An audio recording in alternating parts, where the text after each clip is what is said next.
Bikin surat itu pengunduran diri. Saya tunggu besok. Kebenaran akhirnya terungkap di kantor Aditya. Setelah dilakukan audit internal dan pemeriksaan menyeluruh terhadap transaksi keuangan perusahaan, ditemukan bukti kuat bahwa memang ada penyalahgunaan dana. Aliran uang yang selama ini dianggap kesalahan sistem ternyata mengarah pada satu nama, Kayla. Temuan itu membuat suasana kantor tegang.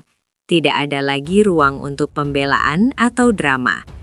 Data transaksi, rekaman CCTV, hingga jejak akses sistem menunjukkan keterlibatan Kayla secara langsung.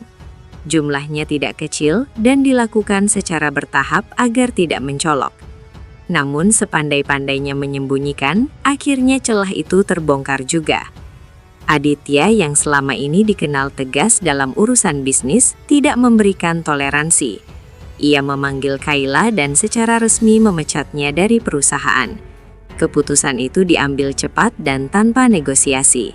Bagi Aditya, kepercayaan adalah fondasi utama dalam bisnis, dan begitu dikhianati, tidak ada alasan untuk mempertahankan. Kabar pemecatan itu menyebar dengan cepat. Sandra yang mengetahui hal tersebut langsung diliputi amarah. Selama ini ia mengandalkan Kayla untuk banyak hal, termasuk menjalankan beberapa strategi yang tidak selalu terlihat di permukaan. Ia merasa dikhianati sekaligus dipermalukan. Bukan hanya karena Kayla terbukti mencuri, tetapi karena Kayla gagal menjaga posisi, dan malah menyeret situasi menjadi lebih buruk. Sandra tidak menyangka orang yang ia percayai bisa menjadi titik lemah. Kegagalan Kayla membuatnya kehilangan satu pion penting dalam permainannya.